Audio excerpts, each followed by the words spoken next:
Starting now. All right.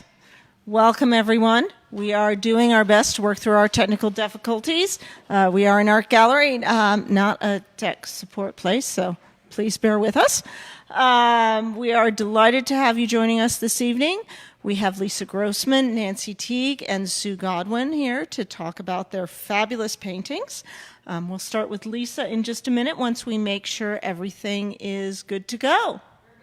We are good. All right. Lisa, how many years have you been painting, Lisa? A long time.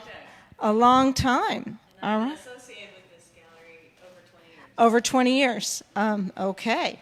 That's great to know. In one form or another. All right. So I'm going to do my best to hand you the sanitized microphone because we're all trying to be super safe here. Okay. I'm going to get out of your way. Take it away, Lisa. Okay. Greetings, Facebook Live land. Okay, so I'm going to talk about a lot of green prairie paintings here. Can you hear me okay? Is everything checking out all right? Testing, 1, 2, 3. Okay, good. Okay, for those of you who don't know, I'll just give a little bit of brief bio, if that's all right. I was born and raised in Western Pennsylvania. Went to art school in Pittsburgh, Pennsylvania, and got a job at Hallmark Cards. And they are based in Kansas City. So in 1988, I moved to Kansas City and worked as a greeting card illustrator at Hallmark Cards. And it wasn't long after I arrived in Kansas City, I asked a local friend, where are those prairies that I have been dreaming about?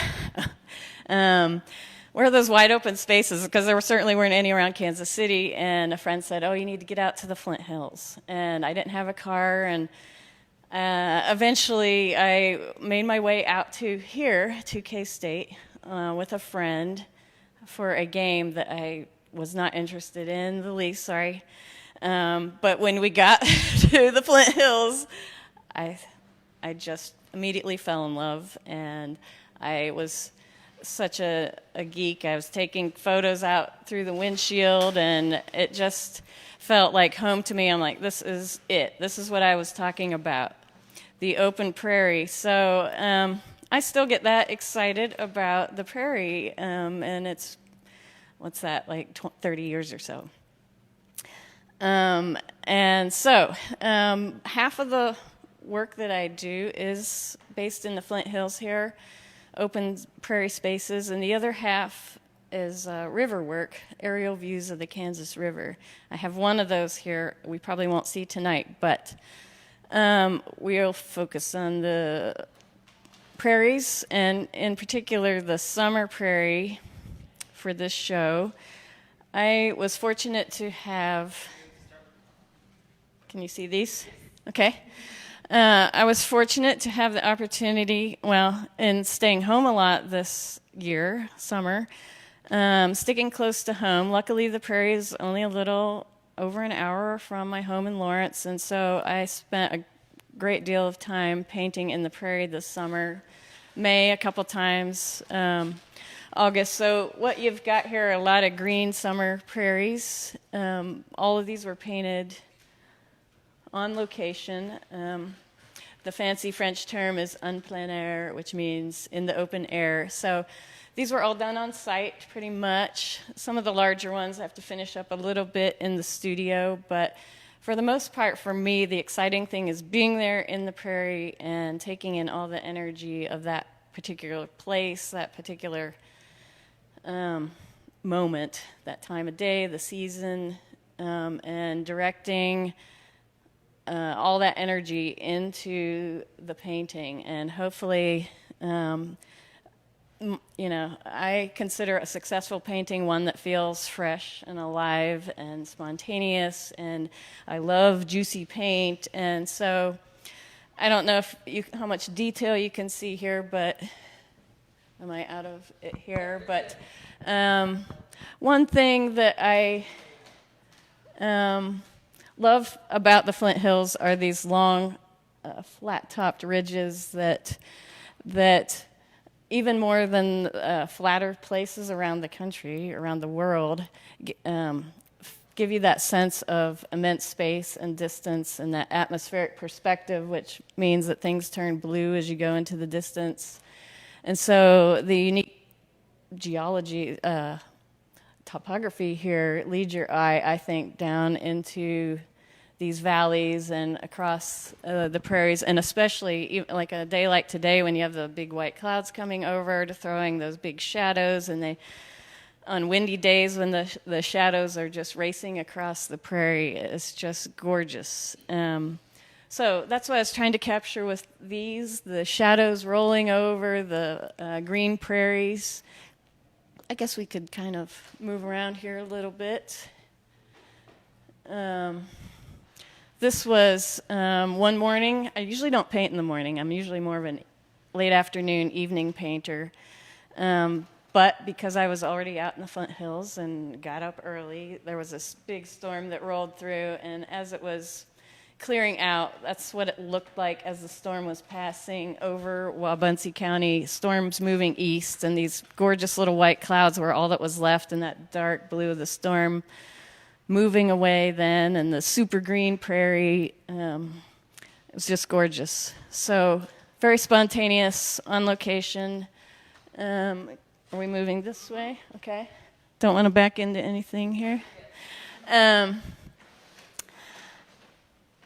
Weather, I love painting weather, crazy skies. That's one thing I love about Kansas too, is the crazy weather that rolls in and rolls out very quickly, and there's nothing more exhilarating than being out on the prairie with a storm rolling in until the lightning bolts start, and then I pack it up. But the skies are just amazing. As anyone who lives here knows, a lot of the drama is in the sky and the weather.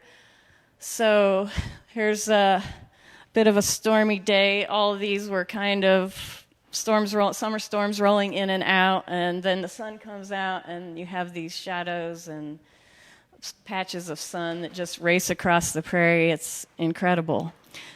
Now, I will say there was a time that I hated painting green, green prairies. Took me a while to really figure out, because anyone who paints knows that most of the greens are really harsh, chemical-looking greens right out of the tube, and it's hard to do more natural greens. And I would most often, if I were painting in the summer, I would wait until the sun went down and the prairie just got really dark, and I would just have dark prairies. But at some point, I made peace with it when I figured out how to balance it with the blue, the distant blue horizon, or the blue in the sky, and I made peace with it. If we can move over here. So a larger piece like this, I do in the studio, but when I'm out on the prairie, I take lots of pictures and I use photo reference. And last year, I got a drone and I started experimenting with it for mostly my aerial river work, but then I took it out on the prairie, and I have just started using it for some of my reference material, and this is one of them. So it's kind of a low drone shot of the hills at sunset. And again, I just am fascinated with the architecture of the hills, with the dark and the light and these really hard ridges that make just fascinating patterns and shadows, and the little cow pond there. Let's move over here. So all of these are from around the Flint Hills. Most of these are Wabunsee County. A couple of these are Chase County. This is from last year, actually. These two, I do some volunteer work and have friends with the Kansas Land Trust, and this is on one of their easements in the middle of Chase County, the Spring Hills Ranch. So I got to go there and take some photos and some drone shots. And so some of these larger ones, like I said, I work in the studio on, but I try to maintain that plein air kind of on the spot freshness and spontaneity to, keep that sense of energy that I experienced when I was there. So let's see, storms rolling in. Are any questions rolling in yet? I can take any questions if anyone has a question. Or if there's anything else you want me to talk about. The greens. How do I make my own greens? I use a lot of orange, cadmium oranges in my paint, cadmium oranges and yellows. And then I have one green that I rely heavily on, like a sap green. Technical painting questions here. Okay,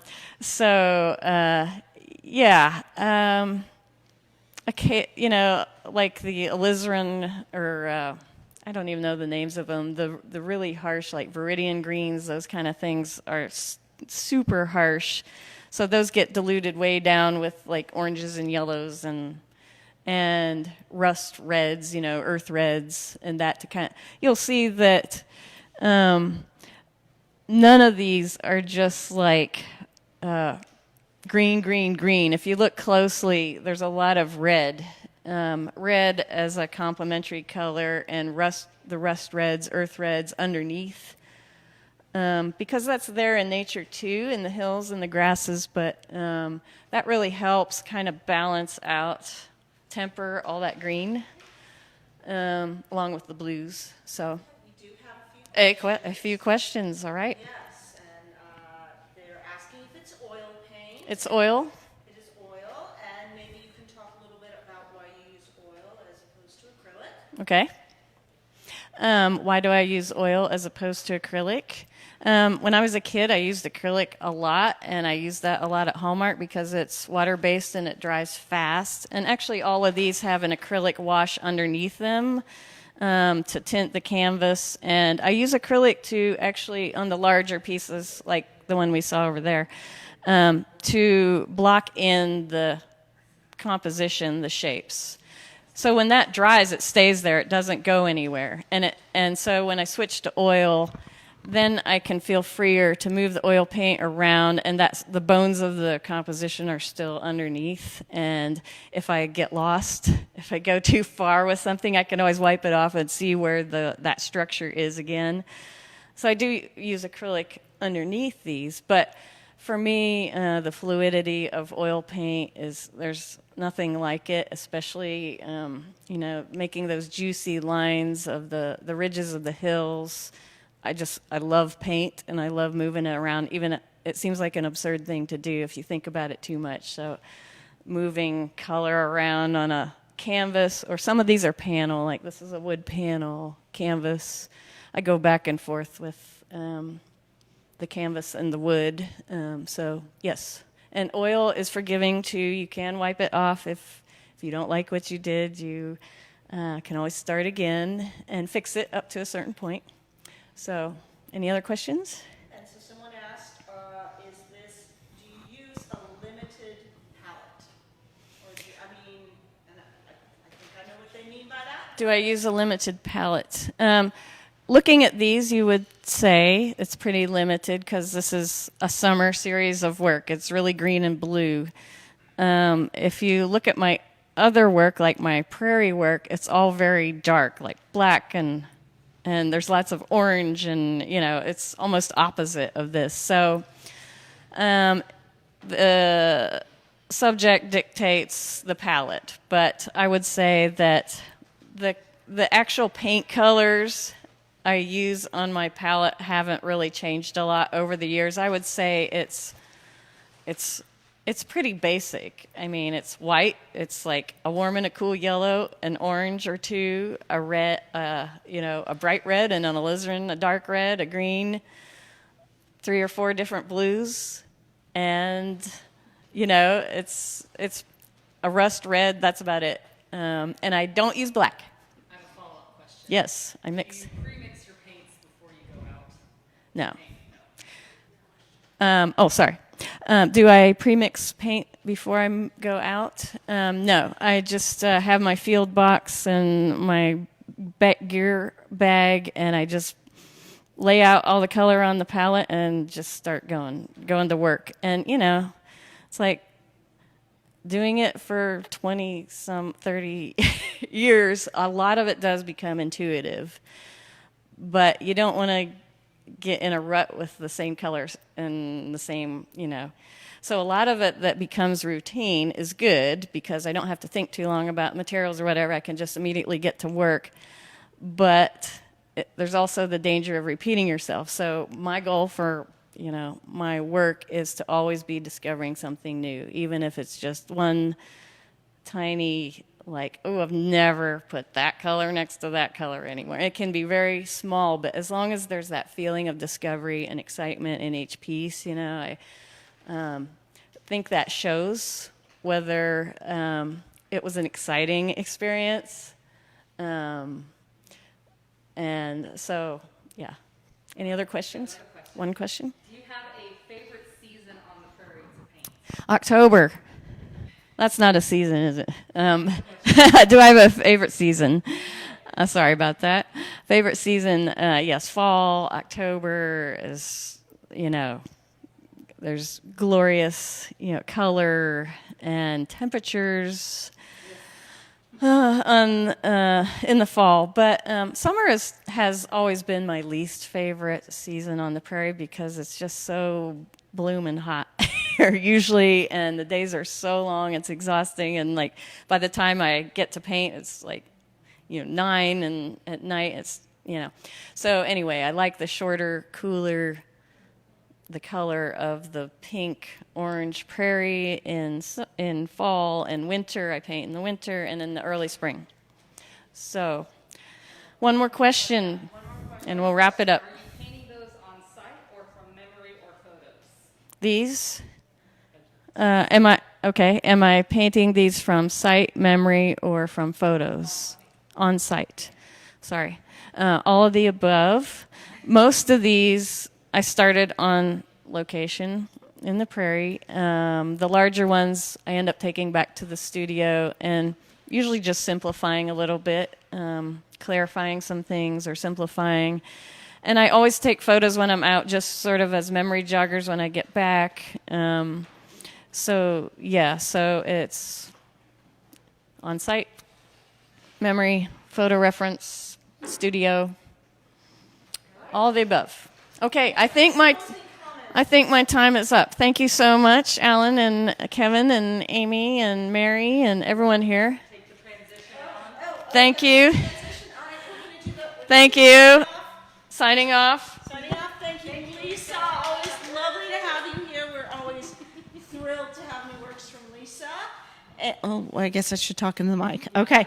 We're always thrilled to have new works from Lisa. But another artist we're always thrilled to have new works from is Nancy Teague, as Amy tries to gently move the tripod over.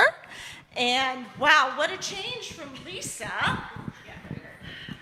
Oil to acrylic, landscape to abstract. Take it away, Nancy. Okay, well, hello to all the Facebook people out there, whoever you are, and this is quite the new experience to be talking to an audience that I can't see. So, anyway, I do want to thank Alan and Strecker Nelson West Gallery. They've just done an incredible job of curating this work. I love, even for my own work, their groupings and color combinations. They did an awesome job.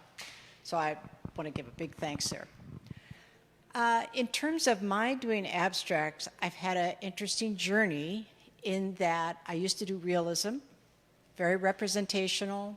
I like to do close-ups of basically discarded objects like an old radio flyer wagon or a geranium in an old clay potted vessel on a windowsill, so lots of natural light affecting that object and by that light transforming it. But there was always this incredible desire inside as the years went by to be freer in my work.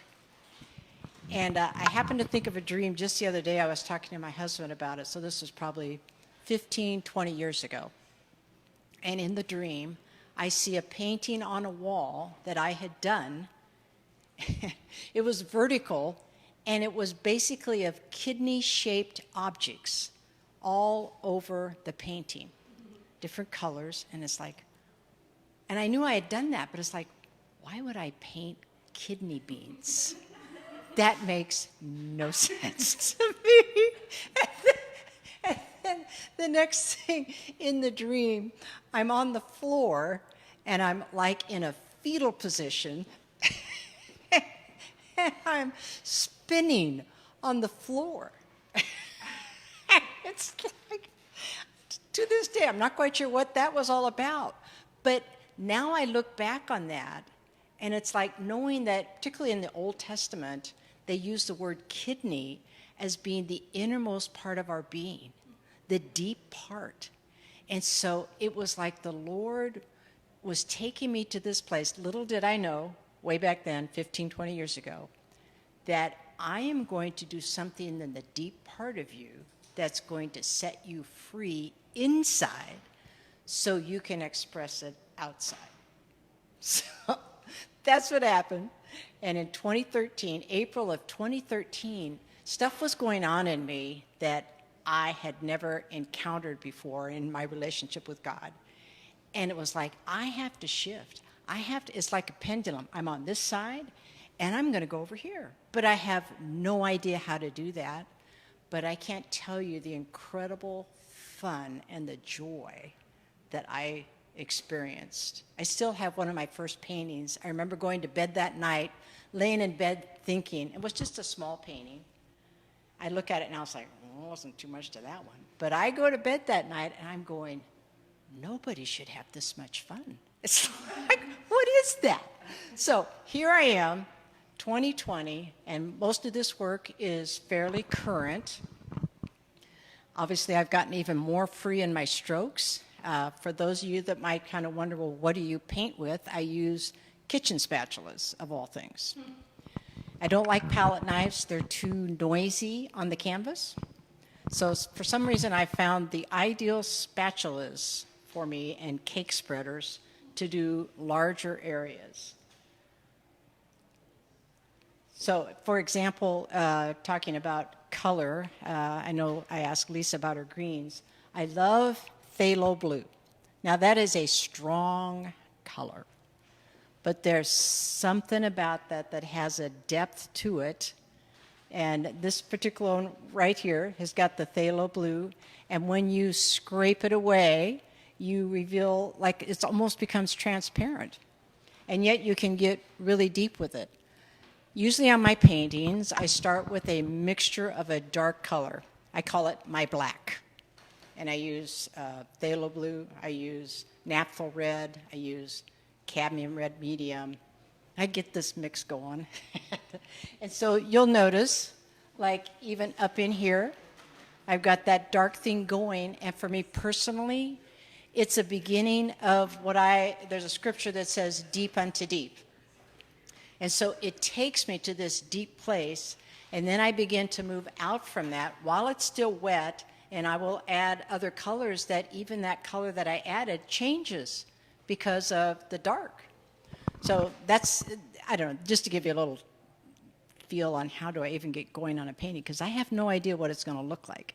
So I'll usually have a sense of my palette, and then, but it's like this dark area gets me going in terms of composition or movement, what other colors to add. I go with a lot of freedom and spontaneity. I mean, it's almost like a dance. If you would watch me paint, I'm like, and I'm having a great time.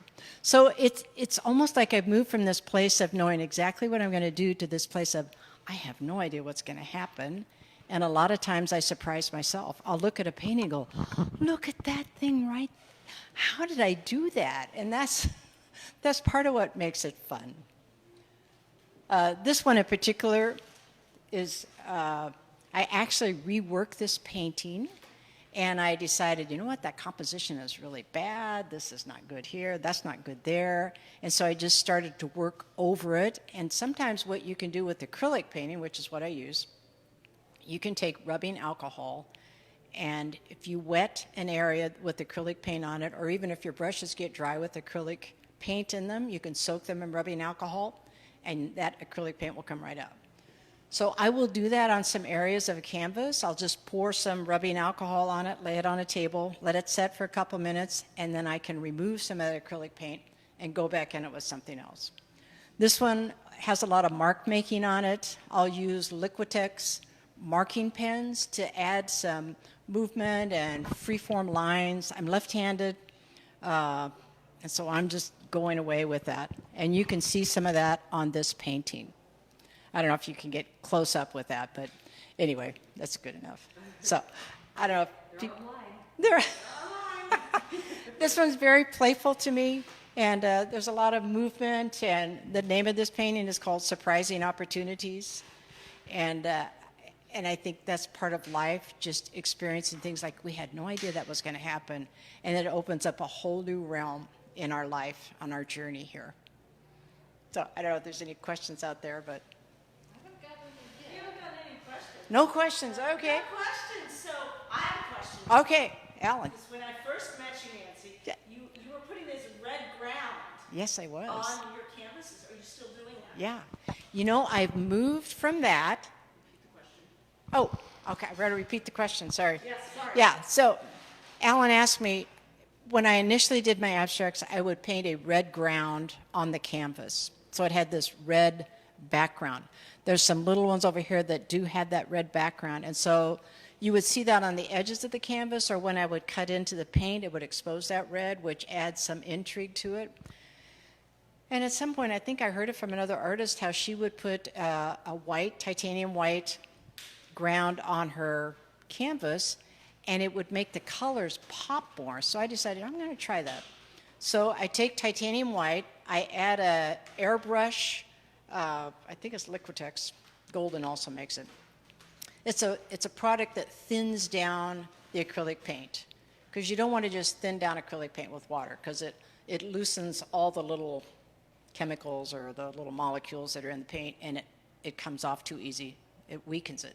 So anyway, I put this thin ground of white on the canvas now, and then I do notice that the colors seem to pop with that white ground. So I have changed from the red to the white. And the Liquitex markings are fairly new. They are within this last year or so, and a lot of times. So I'll have this white canvas. It's blank. And I'll take these markers and I'll just start having fun. And I'll just make... and sometimes I almost fill up the canvas with these lines, and then I'll spray some of the markers while it's wet and wipe it off so it totally changes it. A lot of times they disappear after I've worked on a painting, but there's just something about opening myself up to be free, to remember, hey, you know, just play. It's almost like getting back to our childhood. Instead of feeling so tight, it's like you really can have fun at this and be playful. Yeah. All right. Lots of compliments, but no questions. So. Yes. Okay. Yes. I understand. All right. I have no idea All what right. I'm doing. Well, thank you, Nancy. And now we're going to spin around. Are we spinning or are we moving? You're moving. Yeah. Yeah. Oh, I've got the mic. Oh, yes. Sorry. All right. I think Amy's going to move to in front of Sue's middle work, her, what is it? Shoreline Samba. I'm trying to remember the name of it. Shoreline Samba. So here we have Sue Godwin. And, you know, when Nancy was talking about her blue, I have a term, I call it Sue Blue.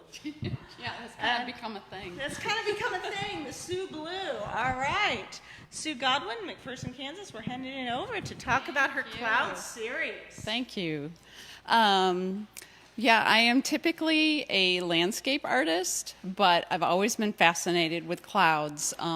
Since I was really little, my dad always watched the skies, and I just kind of picked up on that. And so in the last few years, when we've been traveling, especially by air, if I see something interesting out the window, I'll take photos and I will jot down some notes. And so I have this collection of images. And it just seemed like a good time to do that, to kind of step away from the landscapes and focus on the sky. So I've titled this little collection Above the Clouds, and each one is from different time of day, different trips, but it's really the images that struck me. So I'm an acrylic artist.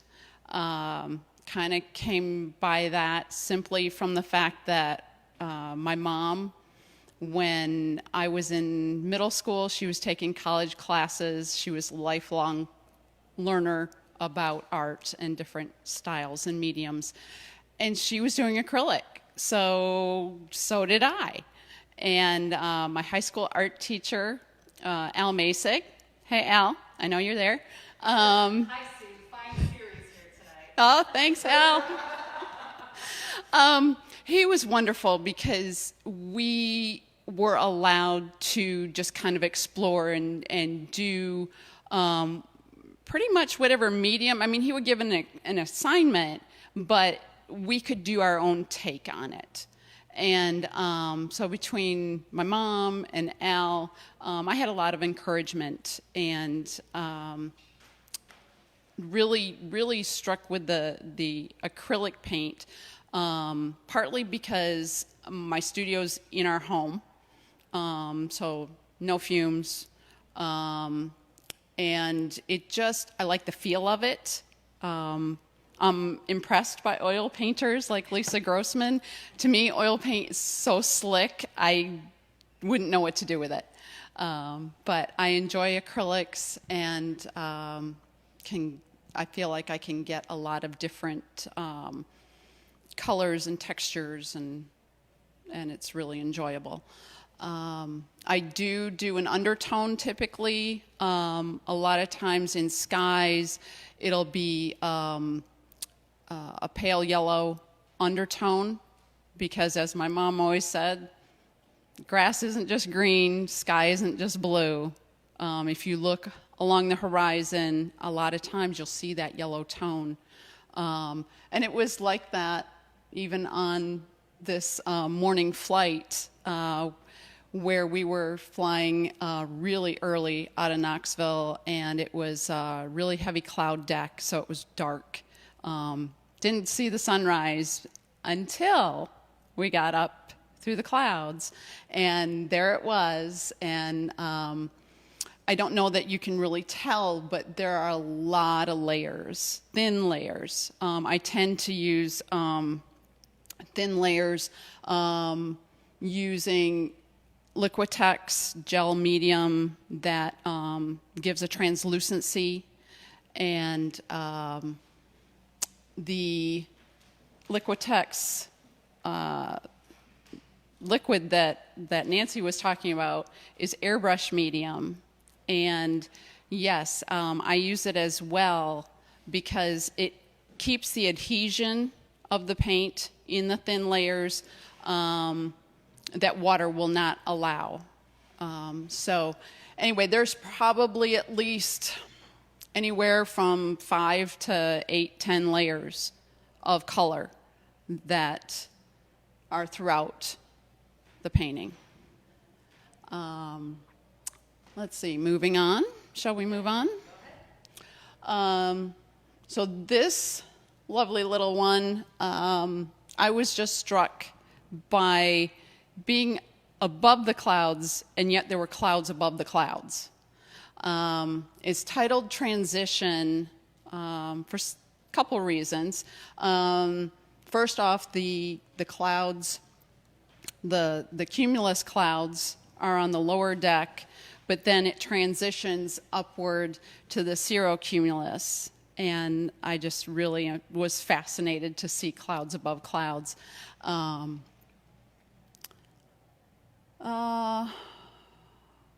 it was a transition.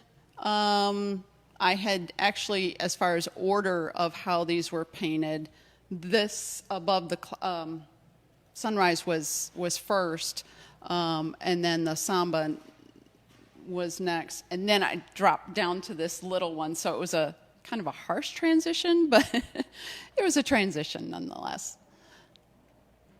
Shall I continue? All right.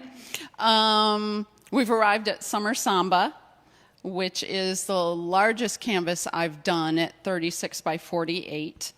And I do enjoy painting all the way around, continuing the image on all sides, especially with this series, because when they're on the wall, I mean, you guys at home don't get to see this, but when they're on the wall, it's almost like the clouds are floating because you see the whole image. But this is over Lake Michigan. I was on a flight from Traverse City, Michigan, down to Chicago. So this is the western shoreline of Michigan. And seeing it from above is really spectacular because you'll have these just beautiful aquas along the shoreline, but then you get almost black deep water. So it's a really nice contrast. And I remember at least when we left in Traverse City, it was a pretty warm day for up there. And so I imagine just the heat was building and building and creating these cumulus clouds that literally would kind of like join together. You'd see them starting off as just a little wisp, and then it was almost like they got sucked up into the atmosphere. And I really wanted to capture that. And there's a lot of different colors. Clouds are not just white. There are so many colors that make up any given clouds, depending on atmosphere, depending on time of day, wind conditions. So this was really, it was a challenge to paint because of size for me, but it was also a joy because it allowed me to do some things that I hadn't done before. Okay, and now we're at Ascending to New Heights. This painting really, at this point, this was actually the last of the 5 that I painted, and I was determined that I was going to kind of loosen up, which for me is a challenge. I'm still working on that. I will conquer it, but right now, this one I'm really, really pleased with, in that I listened to that voice of my mom and her art teacher, Julia Roker, and Al, just to stop, just let it go. You're there in that spot. Don't put any more paint there. Alan? Yes, and Al, Yes. your teacher, Yes. has a question about what is it about big skies and distant views that interests you so much? Oh, Alan. All right. Al wants to know, what is it about big skies and distant views that interest me so much? It's always fascinated me. And I think a lot of that has to do with my dad. He was an architect, but he was a photographer, and he was always looking across the lands. Like, even when he was driving, he was constantly looking around, you know. He'd look up the road now and then too, but so I can't really explain it. It's just something that I don't really need to see what's right 3 feet in front of me. I enjoy, and especially out here. I'm born and raised in Michigan, and had heard Kansas was a flyover state, and the other ladies have talked about that. But I'm here to tell you, it is not a flyover state. It is. I know Wyoming's thing is the land of big sky or something like that, but you could say that about Kansas too. It's always different. It feels different. It smells different, different seasons. the clouds, there's different moisture in the air, and that just changes everything. It changes the atmosphere, what you can see, how far you can see, and the colors that you see from what's right in front of you to off in the distance. So hopefully that answered your question. Okay. You didn't say it didn't. Okay. A thumbs up? Thumbs up. Okay. But anyway, this cloud form, we were flying, I think this was also out of Knoxville. We'd gotten like about halfway home, and the pilot was having to kind of reroute a bit and get around and above this cloud formation. Thing was, it kept building too. So for a couple of reasons, this is titled Ascending to New Heights, which quite literally we were doing. But it was fascinating to me looking out the window to see those clouds just literally changing before my eyes. And I wrote that down in my notes, that it wasn't stationary. It just kept changing. So this is just one moment in what I saw. And here we have sunset above, lights below, which I felt compelled. Sometimes I'm not quite so literal with my titles, but in this case, we were flying back from Naples, so this is actually the Atlanta to Wichita leg, and I tend to fall asleep after takeoff for a little bit, and woke up. I'm not 100% sure where we were. I think probably over Arkansas, but what I do know is this gorgeous sunset was happening, and I was so glad that I woke up when I did, because I've never seen a wedge like this, and with it being carried around that canvas, you really see it, and it just really struck me how vibrant it was. I think once you get at a certain atmosphere, it must kind of just clear out the clutter, and sometimes those colors are just so vibrant. But then there was this little thin layer of wispiness, and the ground formations were kind of rolling, and then right below was a little town with some lights, and that was all there was. I mean, there was no other town to be seen for quite a ways. And so it is literally sunset above, lights below. And again, it's a lot of thin layers to it.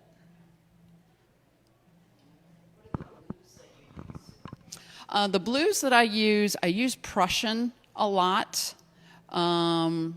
I'll use some cerulean, some what Liquitex labels as brilliant blue.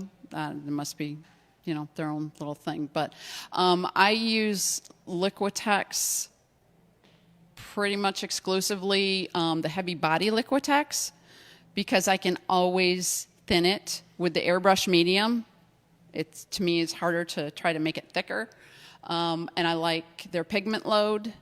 But there again, I started with Liquitex when I was in middle school, when it had that really horrible color shift, and you weren't always sure what you were getting when you put it on wet, what it was going to be dry. But it's come a long way, and I really enjoy it. And so you're going to be talking about that some more. Yes, I will be doing a demo here September 11th, kind of ominous, but we'll get over that. So I'm looking forward to it, talking about working with acrylics. It will be an actual landscape rather than the cloud series. So I'm really looking forward to that, and getting to meet other artists who are interested in that. What? See, these guys can see the questions before I hear them. So. To know how influential Stella is. Oh my God, Stella. Okay. Who is Stella? Stella is our very sweet 1.5-year-old pit mix rescue from Lawrence Humane Society. She's absolutely adorable. You know, I'm not prejudiced or anything. But she, when I've been painting for what she deems too long, and she is great in the studio. She has her bed, she has her blanket, toys. But when it's been too long and she really wants to play, she will drop a toy in my lap or just tease me with the toy, but she wants me to throw it. So I have this very narrow window when I'm working on paintings this size. It's not such a problem with the smaller ones, but with like the Samba, there's a very narrow space between the angle where I'm at and getting it through the studio door, the toy, through the studio door and up the stairs.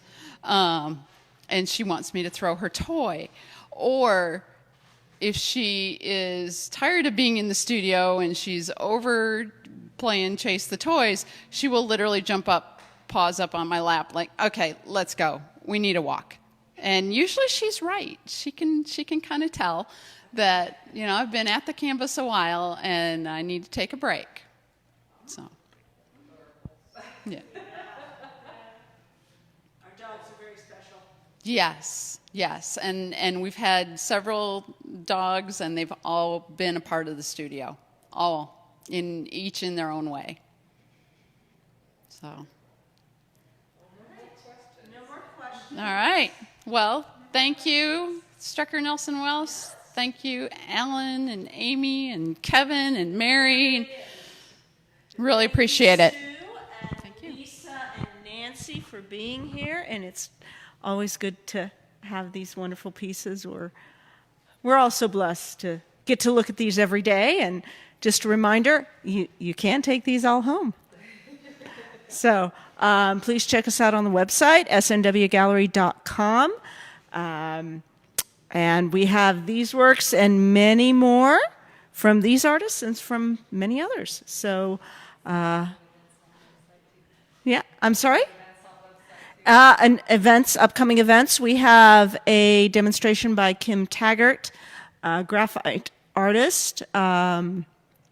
Next Friday, we will be streaming that live as well. And then we'll have Sue on the September 11th. And another one of these artist receptions in October. I'm thinking the date's the 16th, but don't quote me on that one. Check out the website. All right, thank you all for joining us, and we'll see you soon. Bye.